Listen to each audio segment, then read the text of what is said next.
Conan the Barbarian, or Conan the Destroyer, begins in the days of an ancient kingdom on an Atlantic island where a mighty, muscular man named Conan is descended from the Sumerians. That day Conan was praying in front of the ancient tomb accompanied by his personal assistant named Malak, who counted the amount of money they had stolen from the enemies.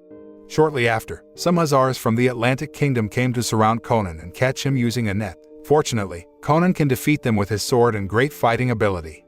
After all the royal troops fell, a queen named Taramis came and asked Conan to come to the kingdom and carry out an escort mission. As a reward, if he can complete this mission, she will grant all his wishes, including resurrecting his girlfriend, who died several years ago.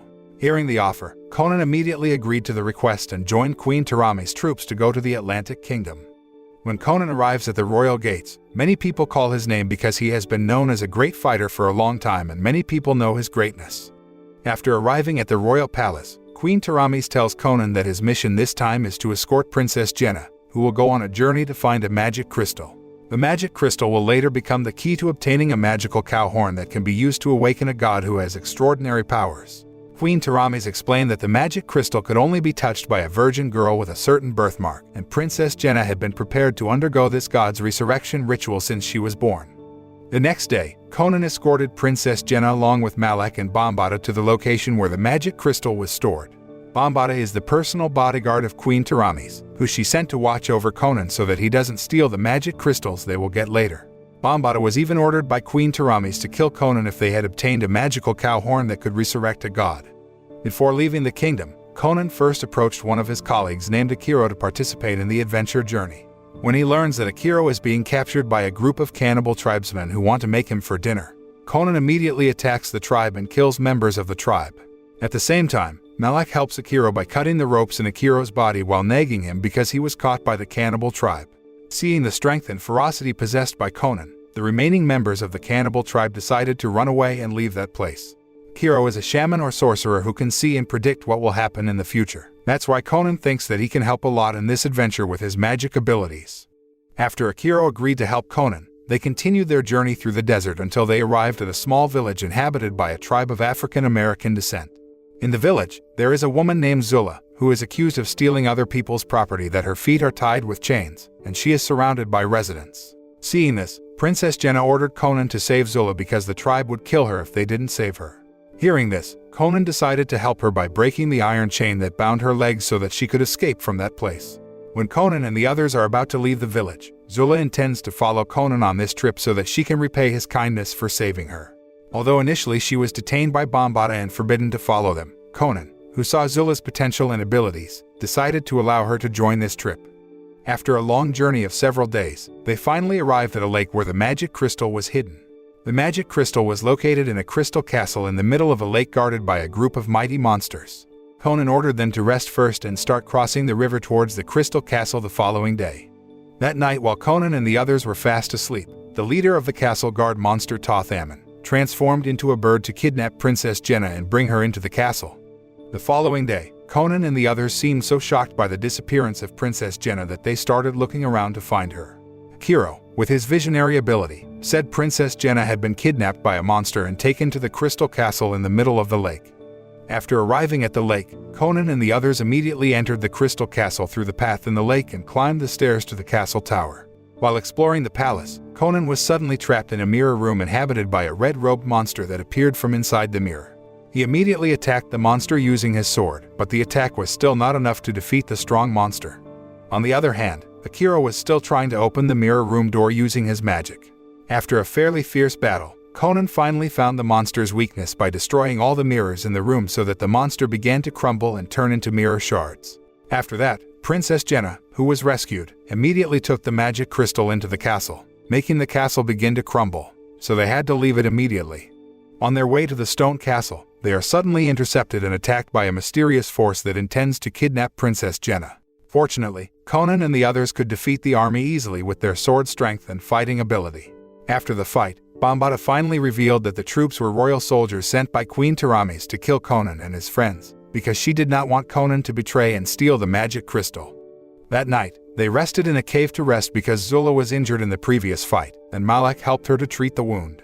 Princess Jehnna helps treat the wounds on Conan's hands that were injured by sword scratches from the royal troops who attacked him before.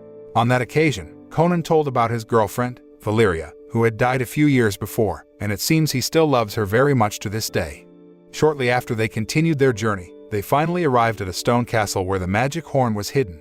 When they entered the castle, Akiro read the ancient writings on the castle walls and found that the magic horn was a sacred object that could awaken a monster named Dagoth who had dark powers to rule the world.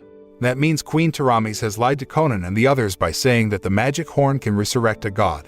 Akiro realized that Princess Jehnna was sent to retrieve the magic horn of the cow because Queen Taramis wanted to sacrifice her as an offering for the ritual of awakening the monster Dagoth.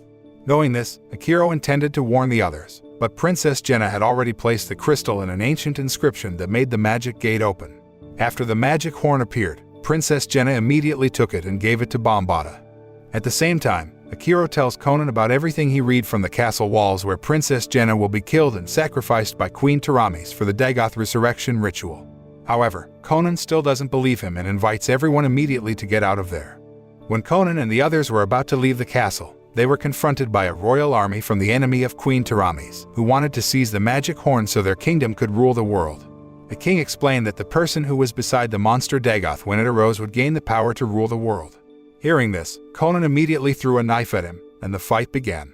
Realizing that their position was being cornered, Conan and the others immediately ran into the secret room so that Akiro had to fight using magic power to fight the king. After successfully closing the door, Conan and the others walked towards a secret tunnel that could be their way out of the castle. When Princess Jehnna and Bombaata passed through the tunnel, Bombaata deliberately broke the rocks around the tunnel, so Conan and the others were trapped in the castle. In contrast, Bombaata and Princess Jehnna went first to Queen Taramis' palace. Fortunately, they managed to get out of the castle after Conan and the others destroyed the stone ruins that stood in their way. Although Conan has been betrayed by Bombaata and Princess Jehnna, he decides to return to the kingdom of Queen Taramis because he feels sure that Princess Jehnna will be killed and sacrificed in the ritual of Dagoth's resurrection. Conan and the others immediately left for the palace of Queen Taramis, while Bombaata and Princess Jehnna had already arrived at the palace. Queen Taramis then prepares a ritual procession of the Dagoth monster's resurrection and orders Jehnna to put the magic horn on the Dagoth monster statue. Queen Taramis has prepared a potion in Princess Jehnna's drink so that she becomes hypnotized and obeys all her orders. Princess Jehnna, who did not realize that she was about to be killed and sacrificed, continued to follow Queen Taramis' orders to complete all the resurrection rituals. On the other hand, Conan and the others have arrived at Queen Taramis' kingdom and decided to infiltrate the royal palace through a secret door hidden behind a waterfall. After they made it into the palace, they immediately split up to find Princess Jehnna and defeat the royal palace guards. Conan was confronted by Bombaata, who had prepared to fight him when he was about to go to the hall. He responded to Bombaata's challenge and immediately issued the first attack on him, so the fight between them began to occur. The battle between Conan and Bombaata was quite fierce, with Bombaata using a mace while Conan using a sword weapon. Fortunately, Conan defeated and killed him with a single stab of the sword aimed directly at his body. On the other hand, when Princess Jehnna was about to be killed by a royal witch, Zula quickly threw a spear that was aimed directly at his body so that he was killed. This makes the ritual fail, and Dagoth finally rises in an imperfect form and strength because the blood sacrifice failed to be carried out. Seeing this, Queen Taramis immediately chased after Princess Jehnna and pulled her to be handed over to the Dagoth monster. Fortunately, her effort was prevented by Conan. He then pushed Queen Taramis until she died from being stabbed by Dagoth's horn.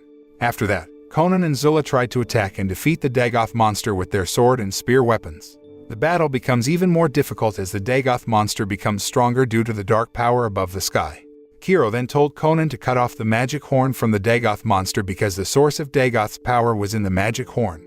Hearing that explanation, Conan immediately ran and jumped onto the Dagoth monster's body from behind so he could easily pull the magic horn from the monster. After he managed to pull out the magic horn, the Dagoth monster was finally destroyed and lost its magic power. Seeing the Dagoth monster in a weak condition, Conan took his sword and stabbed it into the Dagoth monster until it died instantly.